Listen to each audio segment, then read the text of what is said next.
The most broken state of every class in WoW's history. Let's check this out. With just about 20 years of patches, updates and changes, every single class, new or old in World of Warcraft, has undergone so many changes that they are unrecognizable from how they were day one. Whether it's due to new abilities, talent reworks, balancing updates, PvP changes, or anything in between. You know what the main thing I'm thinking about here is I'm thinking about Death Knights when they first came out, and he's probably gonna get into that one.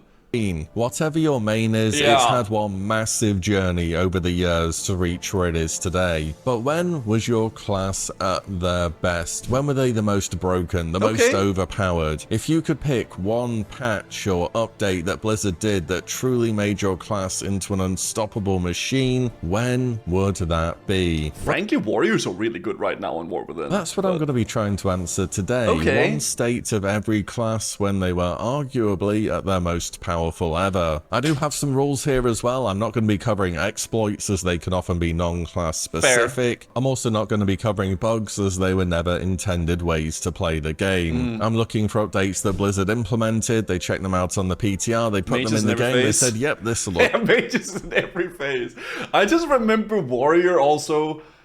You remember that meme with the execute warrior where they could just go freaking crazy? Was it in Legion? Fine, and then they either had to nerf them fast, or in some cases they just stayed overpowered for a very long time. And these can also be PvP or PvE related. And I wanted to do honorable mentions for pretty much every class here, but as you can tell from the length of the video, there was already enough to say. And I'm just going to do my best to cover one thing per class. If anything, there'll be a lot of comments with people remembering different states of their class and the moment in time that they would have picked for when they were the best. So definitely let me know what you think, and I'm always up for doing a part 2. With all that said, this for me is the most broken and overpowered state of every class in World of Warcraft over its 20-year history. But first, a quick word from today's sponsor, Boot.dev. Boot.dev is a platform dedicated to teaching back-end web development from start to finish in the Python and Go programming I'm not sure what that is, actually. It keeps this learning journey interesting and fresh by treating it as though it's an RPG experience where you're very much in charge of the pace at which the action happens. To that end, it has achievements, leaderboards, daily goals, and much more. It builds a scenario where you can set the pace and get things done at your own speed. And above all, Boot.dev wants to get your hands on writing and understanding your own code, as that's such an effective way to learn the content. But even, for example, if you just wanted to try Boot.dev out before committing to something more long-term, it really is a risk-free endeavor. All the content is free to read and to watch in guest mode. Also, there's a 30 days no questions asked refund policy, as well as a free demo of every course and its interactive features. Back-end development can end up being a career with high earnings and often has remote work too, so why not give it a try? You can click the link in the description box below and use my code WILLE to get 25% off your first order for Boot.dev. That'll be 25% your first month or year, depending which you choose. Many thanks to Boot.dev for the sponsor today. Let's get on back to WoW. We're gonna make a start with the plate wearers today and descend down the order of armor types. And we'll begin with warrior. When I think of warrior's most overpowered state, it wasn't a patch or an update where they were changed. It was an expansion. For me to choose warrior's most overpowered state ever, I have to go for Fury Warrior throughout literally the whole of vanilla. If you played much vanilla during classic, era, and so on, I'm sure more often than not, you've seen a whole lot of warrior on your DPS meters. Vanilla is just the warrior expansion. Best tank, best DPS.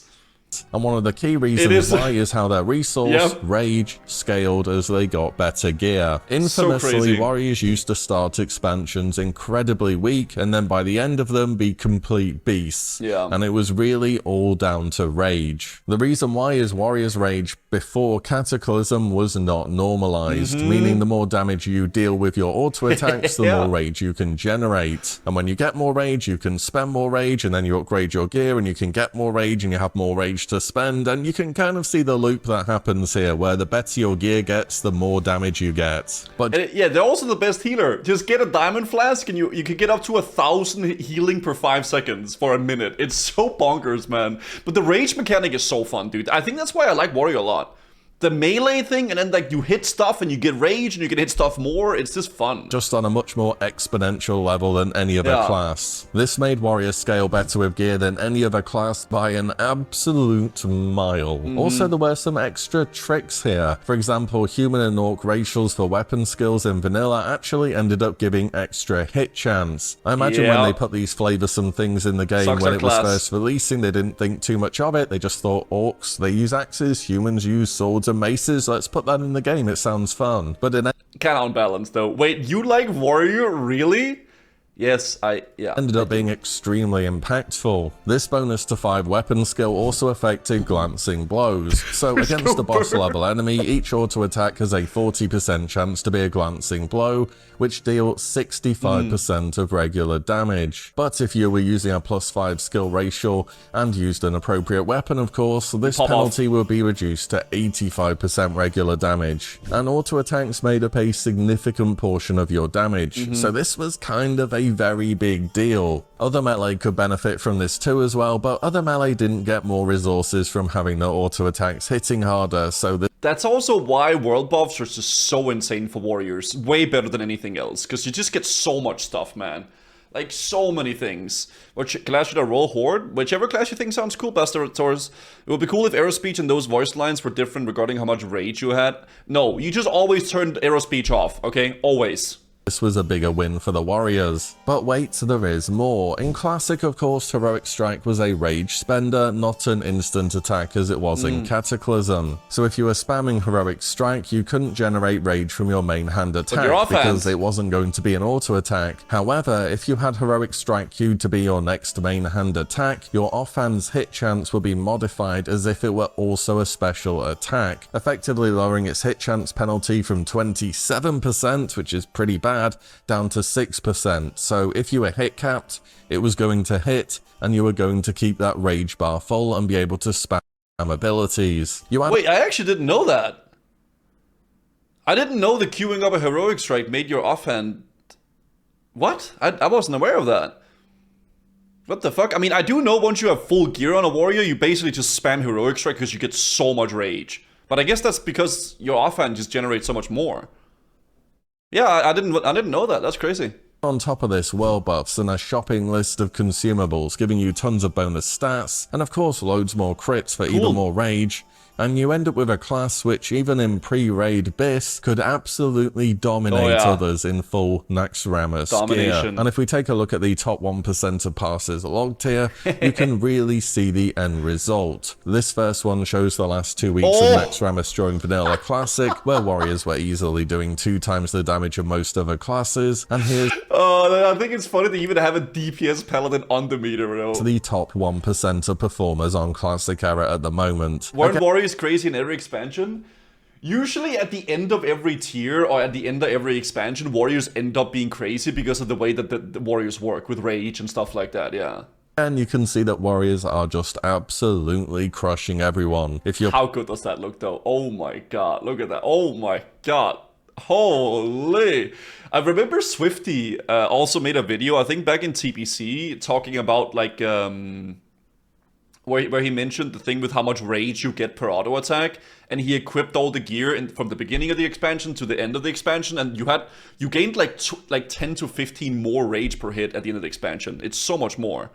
I'm able to drop by sometime. Just wanted to thank you for the great content on YouTube. Yo, Dalius, thank you. Playing vanilla and you want to do damage, you have to pick warrior. It's not a debate. And that's why for me, warrior's most overpowered state ever was in vanilla. Next up is Paladin. Out of every patch this class has had, the one where I think they were at their strongest has to be right at the start of Wrath of the Lich King. In expansions before that for the longest time, Ret had either been kind of average as a DPS or a bit of a utility pick. But this was going to change in Wrath of the Lich King. After all, this was an expansion about fighting the endless armies of the Scourge. How could the righteous Vindicator, the Retribution Paladin, not end up being great at demolishing armies of undead? In fact, Wrath of the Lich King launch Retribution was only overshadowed by one other class, which you can probably guess what that's gonna be, more on that in a moment. But Ret in Wrath Classic, when we replayed it, was very different to what we got in 2010 originally. And it was in, to be honest, a very nerfed state. In fact, throughout Wrath Classic, Blizzard even buffed Ret a few times because it was just falling so far behind what people remembered it being. What made them good early on, though, was pretty simple. They were extremely easy to play,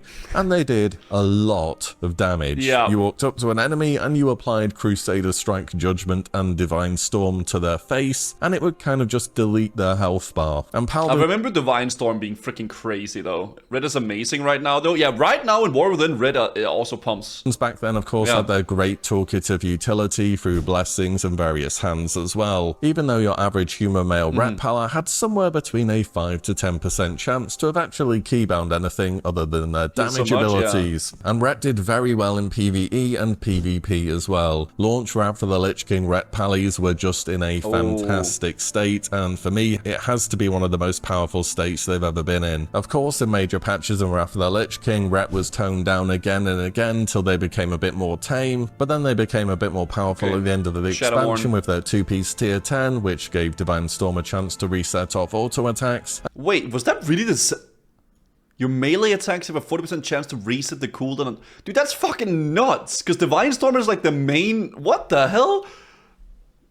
I do remember when we were playing Wrath in the beginning that all the Paladins was like on that ICC copium that they just needed their 2-set to pop off. I guess that's why. As well as, of course, getting their hands on a Shadow Morn. All in all, though, for Paladin, launch Wrath of the Lich King Retribution has to be my choice. Which means next we have the Death Knight, and this is the easiest one on the list by far. I don't even think it's up for debate which the most powerful version of DK ever was. Dude, I remember you had an ability where you could freaking, when you died, you turned into a ghoul. And that ghoul was freaking nuts, man. Like, it had, like, Corpse Explosion and a bunch of other stuff. I think they turned that spell into, like, Raise Ally or some shit. But you actually turned into a ghoul when you died. Because, again, much like Paladin, it was their state they were at when Wrath of the Lich King first launched. And it's just not even close. Was crazy in fact, Death Knights on Wrath's launch were the most overpowered a class will ever be in this game's history. I don't think anything will top this. When Blizzard said back then they were putting a hero class in the game, oh boy, they meant it. So let me try and break down for you what made them so overpowered. Initially, Death Knights weren't designed with any spec being made for a specific role. If you wanted to DPS as Blood, yeah, you could do that. You want to tank as Unholy, no problem. Do you want to be a hybrid Frost Unholy Blood DPS tank? I mean, yeah, sure, go for it, why not? The whole toolkit was so ludicrously overtuned. You could do anything you wanted to, and it would work. And this went for both PvE and PvP as well. And the fucking self-heal they had, man. In Season 1 of Wrath's PvP, DKs in barely any gear could absolutely smash their way to high ratings, and in PvE, any spec combo worked for doing anything. I'll tell you a few more things about DK. On launch, Chains of Ice was initially a root before being a decaying slow afterwards. Wait, I actually didn't know that. Fortitude was a 50% damage reduction, which of course made you immune to stuns with a 2-minute cooldown. And you're a DK, so you can become immune to magic through anti-magic shell, which was more powerful back then. And you could immune fears too through the talent Lichborn. DK's class design when it came to their self-healing was just a few expansions ahead of every other class. And a blood spec DK could just live endlessly whilst doing great damage. The first version of Plague Strike used to remove heal over time effects. There was a glyph of death and decay that gave it a 20% chance to fear you in place for 2 seconds, and it could...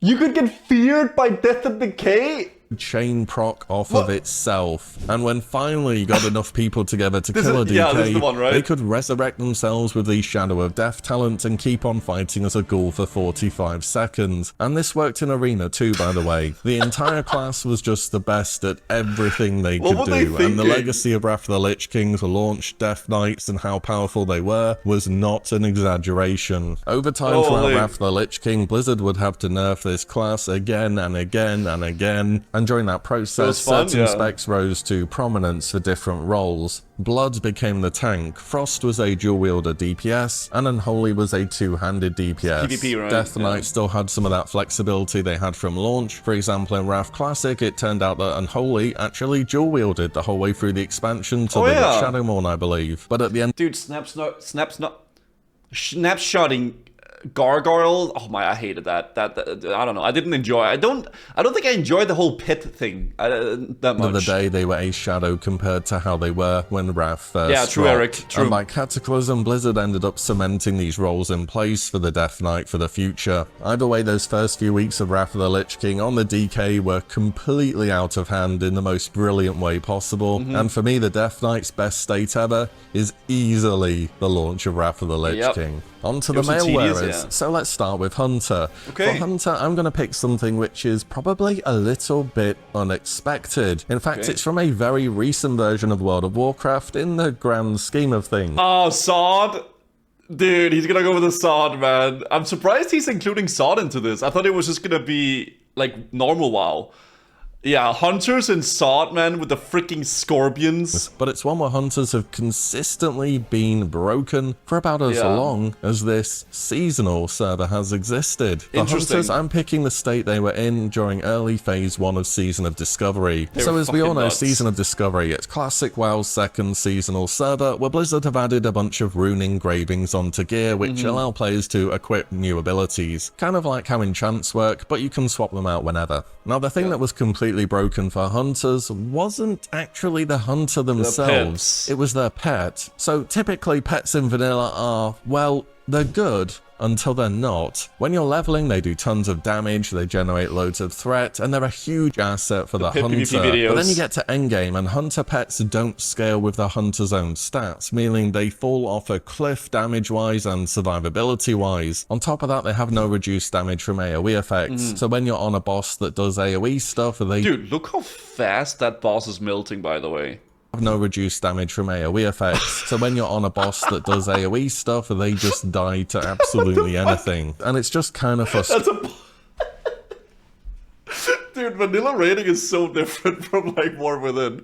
It's crazy. Because, to be honest, you're lucky if your healers even have their pet frames on their bars, and you have to worry about stuff like pet food, training, happiness, you know, all of that good stuff. So along comes Season of Discovery to make changes to the original vanilla format. First up, Hunter pets would now scale with improvements to the Hunter's own gear. Also, there were 2 new runes to keep in mind. The first one was called Kill Command. This gave Hunter's pets a 60% bonus damage to the next special attack, which was reduced by 20% with each special attack. This gave Hunter's pets 30% more damage and health and 80% more focus regeneration. So with all these tools in hand, Hunters set out into the world once again to find out whether any Hunter pets were overpowered with these changes. As it turns out, they were. Now the first broken one was the Scorpid pet. Now this was technically a bug which I said I wasn't going to include, but it's kind of funny, so I'm just going to mention it. But Scorpid's poison wasn't consuming kill command, so you had the bonuses from pet scaling on top of straight up a 60% damage non-stop buff whilst kill command was active. I think it would take for like 300 damage or so, and you would have like around 1,000 health-ish.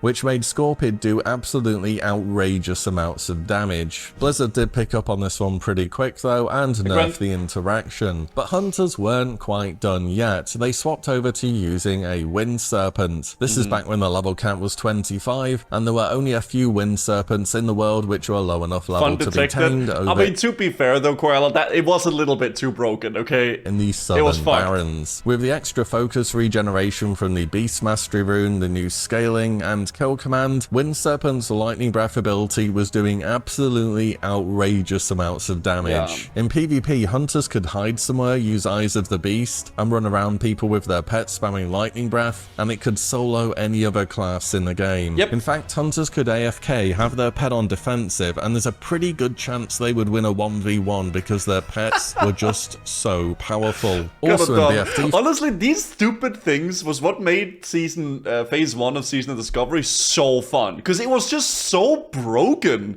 Everything was just so crazy. For a time, Hunter pets I remember I played a spec on my warrior. You guys, maybe some of you guys remember that, where it was like a revenge spec, I think, where we just spammed... No, was it Devastate? I think we just spammed Devastate.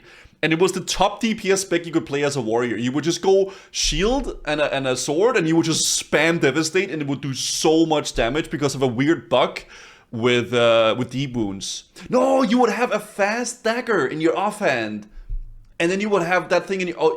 yes, that's how you would do it. It was the dagger thing. Yeah, you had a fast dagger, 1.2 speed, and then you had a slow weapon. Because then the deep wounds would like work off of the slow weapon, even though you used a fast weapon. And it would stack infinitely. Because the deep wounds that was in the game was the Wrath version. It was so weird. It was so strange. But it was fun. I was so fun. So good. They were... I played Boomkin. I had so much fun till they nerfed it. Bro, Boomkins were so disgusting as well. Oh my god. Star Surge was that ability?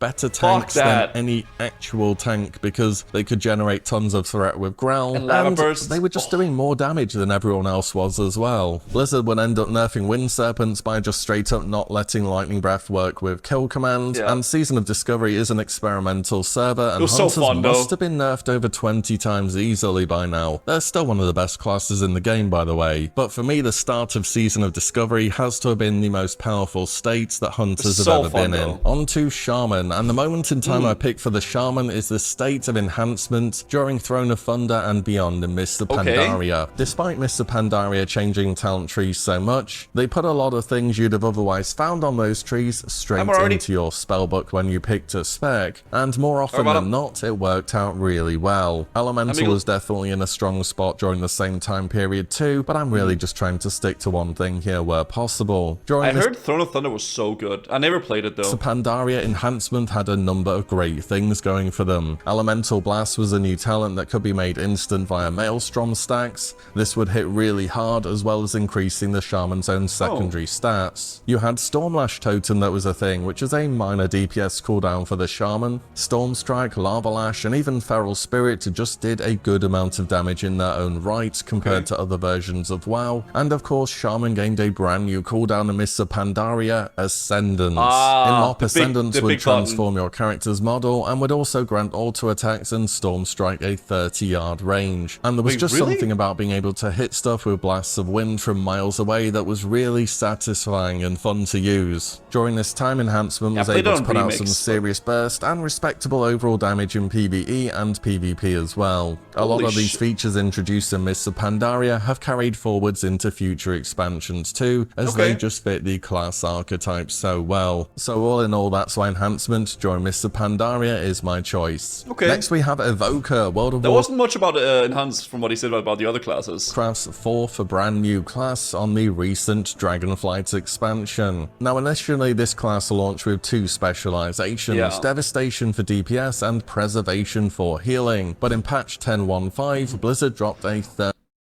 Oh yeah, wasn't there that thing where you could stack augmentation? And then you would like just literally one-shot bosses because it would like stack infinitely the damage increase. Spec augmentation. Like you had like, I think you had like 18 augmentation, and you had like 1 DK or like 1 like damage dealer, right? And they would just buff it completely and fuck up the boss.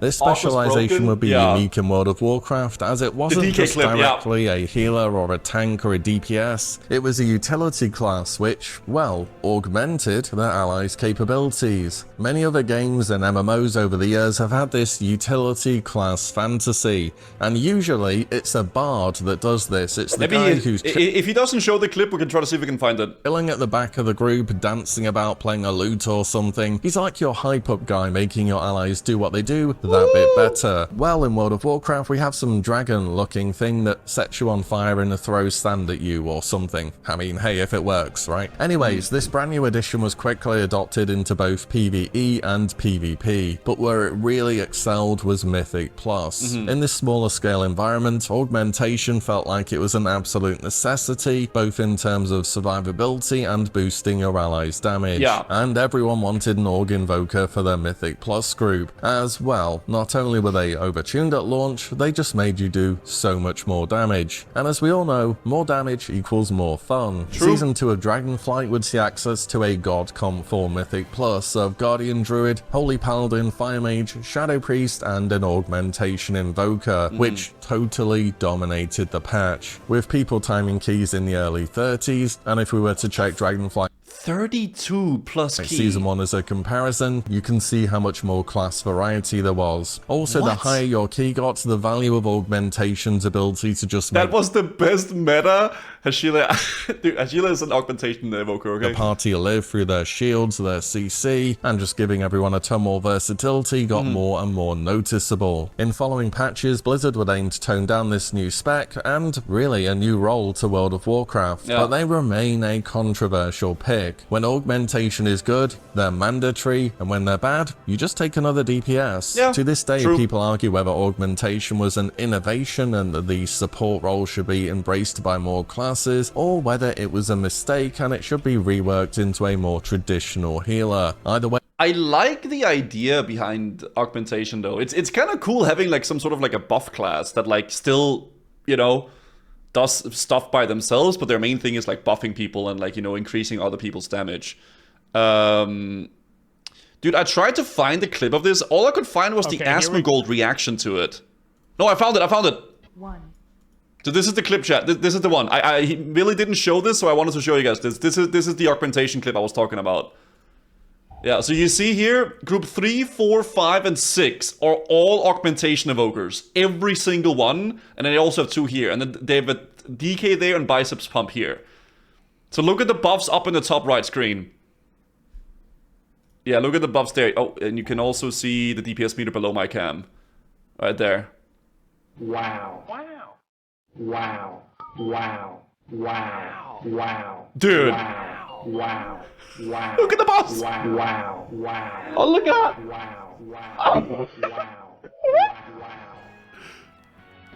It's because the buffs just stacked. Yeah, they just stacked buffs and he did 700 million DPS. Like, what? And I think this was like current content. This was like this was like mythic or I don't know if I remember if it was mythic or heroic, but this was like actually current content. And they're just shredding through bosses. It was heroic? Yeah, okay, it was heroic, but they're still. So current heroic content. This is music. But they're just smashing through it. Look at the damage. They're just killing bosses in like 10 seconds. That's crazy. I'll link it here. I'll link that one video right here. I just wanted to show you all that. Because it's pretty nuts. You know? There it is. When augmentation was added into the game, things changed, and we're still feeling those effects. I was trying to sign to that group, but I didn't get in. Oh, shit. Next, let's move on to the leather wearers, and we'll begin with the Druid. And for Druid, I'm going to go the state that they were in, specifically in PvP during Season 1 of Shadowlands. So one of the biggest and most controversial... I know what he's going to talk about. I know what he's gonna talk about. Convoke the spirits. Yep.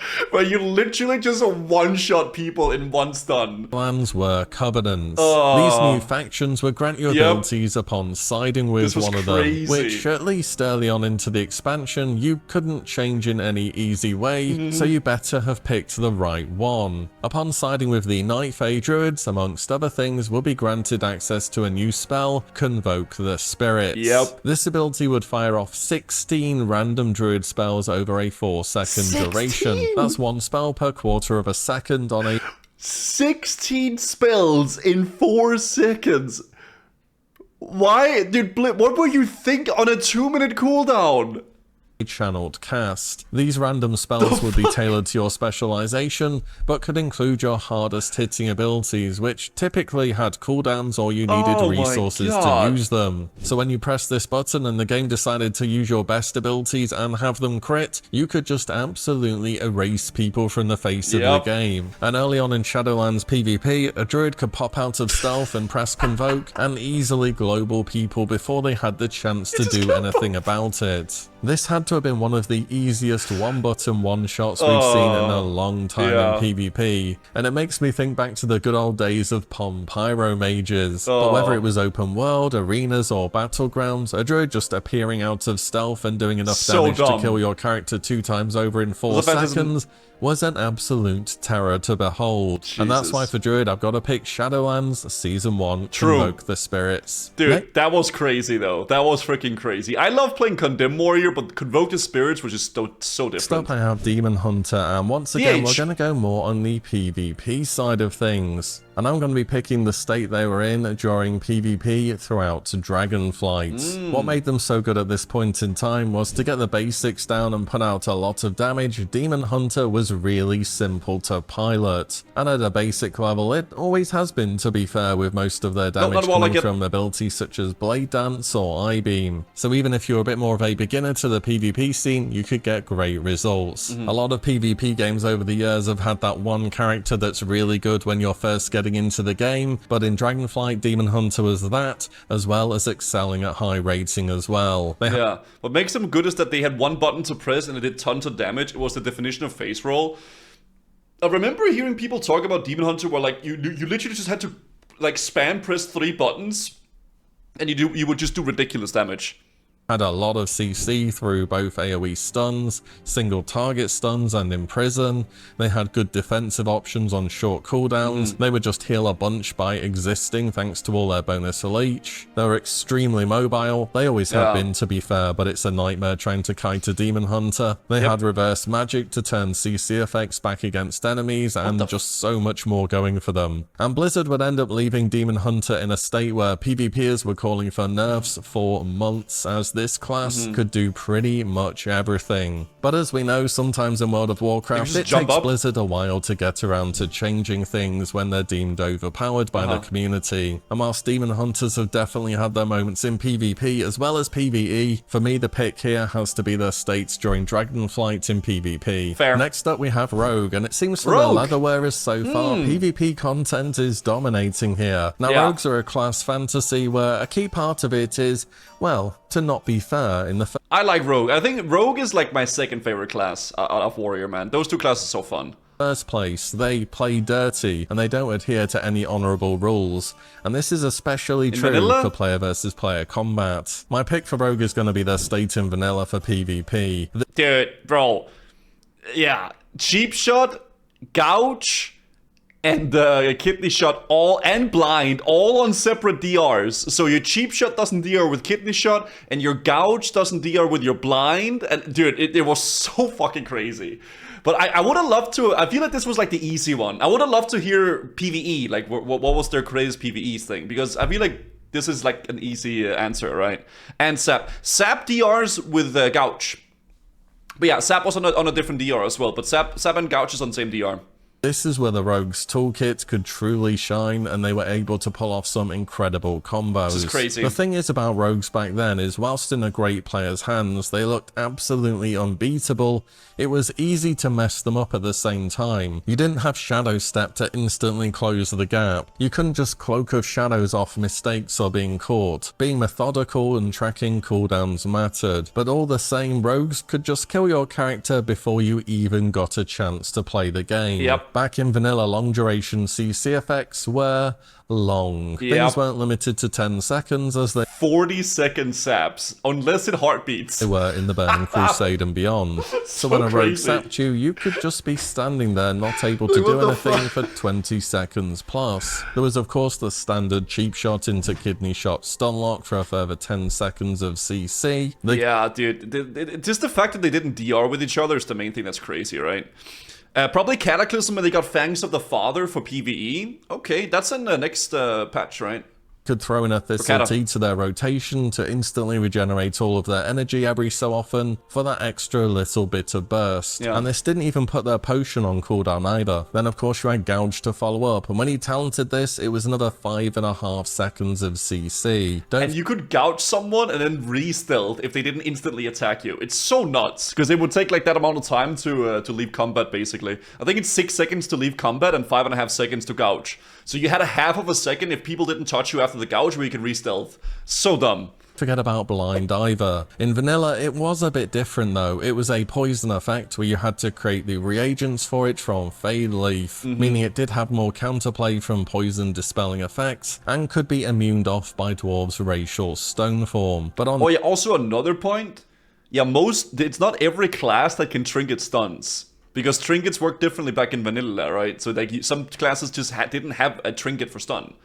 The other hand, it was an instant cast 10 seconds hard CC, and biggest of all, preparation in the subtlety tree reset the cooldowns on all rogue abilities, including blind. This changed in TBC because getting 2 blinds in one fight was very overpowered. Combine this with the fact that every other rogue you met was undead, and Vanilla Will of the Forsaken was a 2-minute cooldown racial that removed fear and charm effects, and then made you immune to them afterwards for a short time, and didn't share a cooldown with a PvP trinket, and you end up with a class which can truly do some amazing things. It was a class that had a serious skill cap, but when played right, there were very few specs in the game that could beat it. Next, I think it's easy to play Rogue in PvP, but it's hard to be really good at it, right? That's how I see vanilla Rogue, right? You can play Rogue at a pretty good level, actually, if you just play it, whatever. Just stun people. Just stun like people and you'll be fine. But to really be good at it is hard, yeah. I have Monk, and I have to be honest here, Monk is the class which I think it was the most difficult to find a properly overpowered state. Even during their release expansion in Mists of Pandaria, they tended to be pretty fair across all of their specs. But for Monk, I think one of their best spots has to have been for Brewmasters during BFA. It's a bit of a lesser remembered expansion for sure, but arguably it was when Brewmaster Monks found their best representation as a tank, at least in raiding throughout all versions of World of Warcraft that they've existed in. During battle, Guzu can remind us, says Mistweaver is in the first tier of Mob was the best healer there ever was. Oh really? I never played too much Monk. First patch of Legion, you one-shot people with the artifact weapon. Okay. For Azeroth, Monk's key damage mitigation tool Stagger underwent a bit of a rework. So Stagger had been a key part of Brewmaster's kit for a long time, and would cause some of their damage to be taken instantly and some of it over time, affecting both physical and magical damage. Managing your Stagger was key to playing a Monk well, as taking too much damage and having your Stagger stack up too much would really start to stress your healers out, so you needed to manage your cooldowns, especially Purifying Brew, really well, and this brew would cancel out 40% of your active stagger. At least it was that much in BFA. The big deal in this expansion was that your stagger was changed to be based off of a percentage of your agility instead of a flat amount. So as your gear improved, your mitigation improved. At the start of BFA, it was based off 140% of your agility, and then by 8.1 it had already been nerfed down to 105%, and then all the way down to 90% by patch 8.3. But Monk at the time was the premier tank, especially on progression encounters, because their damage intake was just so smooth. And when I don't know much about this, you're to be honest. tanking or healing mythic raiding, you want a tank whose health bar is going to be predictable. You don't want one that's going to be going up and down all the time too much. And Brewmaster really was able to do that during BFA. So for me, that's why I'm picking Brewmaster in Battle for Azeroth. Finally, we have the cloth wearers. We'll begin with the priest, and I'm going to be picking Shadow at the start of Legion. So Legion saw huge class changes for many different classes. Demonology Warlock became all about summoning armies of demons. Survival Hunter became... Is that where like the whole pet army started with Warlocks? Oh my god. Melee, and Shadow Priest got access to a brand new resource in What's the goal of the video? It's just the most broken state of every class in WoW's history. So we're just going through all the classes and where they were the most OP. It was also in Legion when you got a certain artifact weapon as a Shadow Priest, who I hear has kind of become a big deal nowadays in the War Within. One of the new talents added in Legion was called Surrender to Madness. This has to have been one of the most equally fun, broken, and completely unbalanceable talents Blizzard ever put in the game, but for a moment it was fantastic. Usually Shadow Priest gameplay in Legion involved activating Void Form through Void Eruption and maintaining your new resource bar Insanity as long as you possibly could through your rotation. And whilst you were in this Void Form, you had a damage buff and a constantly stacking haste buff. But also while you're in Void Form, your Insanity is draining faster and faster, so eventually you can't keep up anymore and you drop back into your regular Shadow form before setting up your next Void Form rotation. Now what Surrender to Madness did on its first version was completely change how you play Shadow Priest. All your Insanity generating abilities generate 2 more Insanity, and you can cast them while moving until you exit. Then you die. What? So when you press the button, it would instantly activate Void Form. Your Insanity generating abilities would generate 200% the regular amount, and... Wait, so you could... So this would just be like, okay, you press this and you just pop off till you die.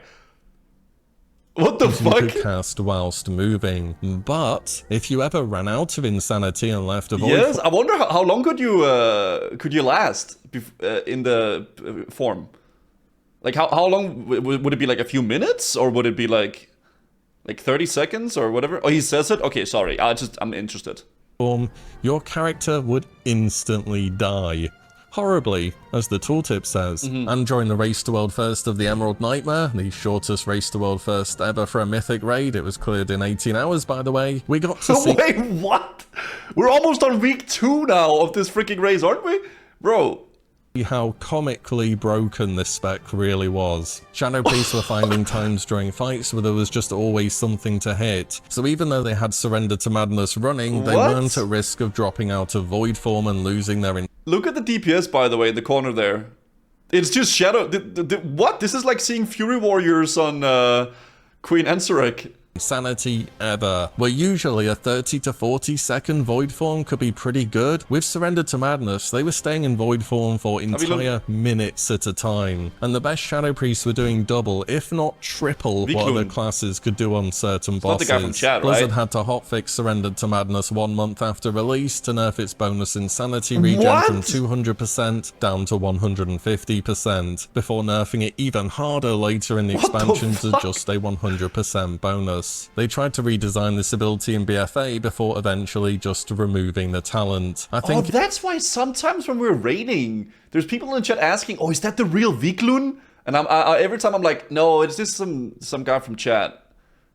Yeah, okay. It was a bit too problematic to ever get in a balanced state. I guess we all should have known Xal'atath was going to be a pretty powerful character when her weapon was capable of doing this at the start of Legion. But for me, that's got to be the pick for the priest. Next up I have Mage, and I'm picking their state during Hellfire Citadel and Warlords of Draenor. So WoD is generally an expansion that people look down upon, but for one class and spec, it delivered some truly memorable moments. A new talent Mages had in Warlords of Draenor was Prismatic Crystal. You put a crystal down and it would take 30% bonus damage over its duration, split to nearby targets. The second consideration here was a new trinket from Hellfire Citadel called Prophecy of Fear. This made direct attacks proc a burst of damage around its targets. Now most casters could land a hit every few seconds, but Arcane Mage had Arcane Missiles, which hit... So you put the crystal down and you shoot the crystal and it just blows up everything. Many times in a row, making Mage be able to benefit from this proc way more than other casters. Also in Warlords of Draenor, there was a secondary stat called Multi-Strike. This stat was exclusive to this expansion and is easy to overlook and forget about, but it gave attacks a chance to hit 2 more times at 30% of their original power, leading to some pretty extreme RNG pull-to-pull during this expansion.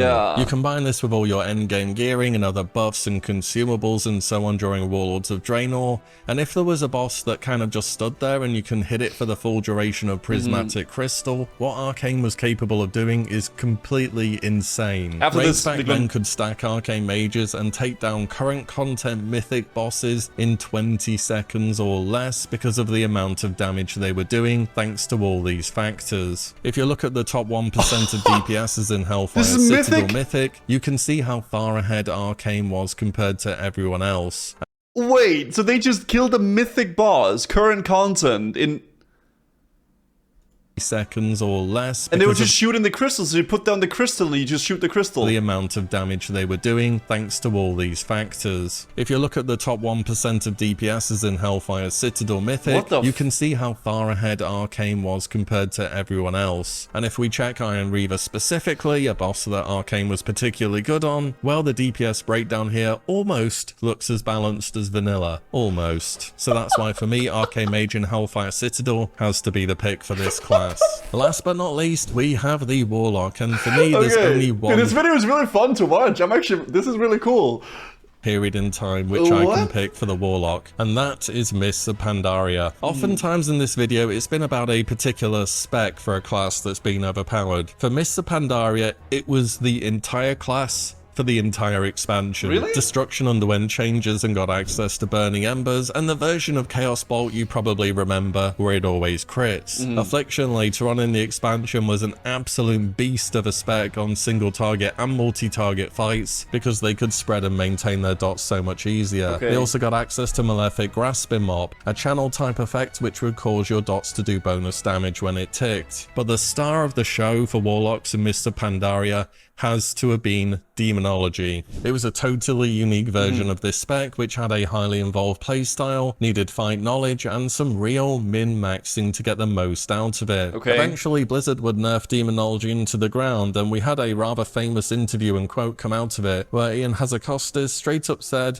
"We'd rather you didn't play Demonology." But what made Demo so unique in Mists of Pandaria? Well, first of all was a new resource called Demonic Fury that was gained through your standard abilities. You could then toggle Metamorphosis on as it had a really short cooldown, and your Demonic Fury would begin to drain as well as be spent on powerful abilities. This meant Warlocks could build up resources for when they needed them and then unleash tons of damage on single target or an AoE. Oh, and also during Mop you could cast your filler spells whilst moving thanks to a new talent, Kill Jaden's Cunning. There was also... Wait, you could... Dude, that's... What? Wait, that's freaking insane. Okay. So one trinket in particular which was crazy overpowered. This is the Eon clip. Dude, guys, we're like reacting within reacts. Next question from Mortis Darkskull. Getting straight into the point. Yep. Why are you guys nerfing Demonology Warlocks to the ground? Wait, where does he say it? Oh, it's just this clip here. Okay, I just wanted to hear him say it. Thank you, Aegis. Getting straight into the point. Yep. Why are you guys nerfing Demonology Warlocks to the ground? Because we'd rather you didn't play Demonology. Ain't no love, ain't no love. Yeah, just don't play the goddamn class, dude. How the hell do you not like Demo? Oh look, it's 2019. What's the name of the song? Okay, cool. That's funny. With how Demonology worked, called the Unerring Vision of Lei Shen. Any version of this trinket was better than any other trinket. Your damaging spells have a chance to grant you 100%. This is like Felt Striker. Like in vanilla, but for casters? What the fuck? Kit for a time. It would give your spells 100% chance to crit for a few seconds, but in Mists of Pandaria you could snapshot spells. So for example, if you refresh your dots, and especially Doom during this proc, it would cause Doom to always crit during its duration, and every single time Doom crit, it spawned an imp, and those imps cast Fireball which gave you Demonic Fury. This interaction alone was super broken for Demonology. In fact, they had to nerf the trinket specifically for Warlocks because of this. But wait, there's more. There wasn't just one demon form in Mists of Pandaria, there were two. Whilst Metamorphosis was more for damage, there was also a glyph called Demon Hunting, which would unlock an alternative form called Dark Apotheosis.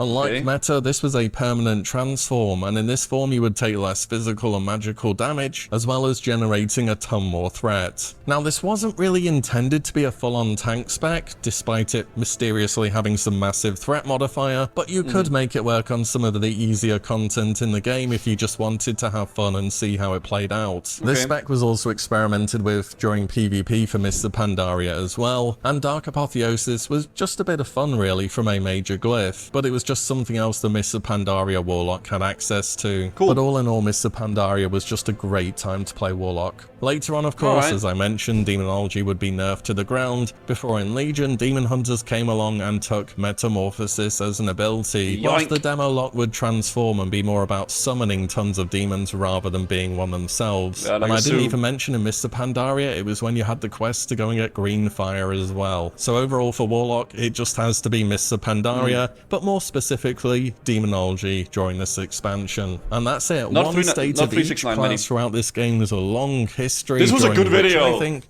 they were at their most powerful. This was Let really me know fun. if there was a point in time different to one I mentioned, and when you think your class or perhaps spec was at their peak. Looking back and researching older stuff in this game is always something I look forwards to doing, so everyone can share the memories really, and I'm definitely up for doing a part 2 of this if it makes sense. So drop anything you would have wanted to see in the comments down below.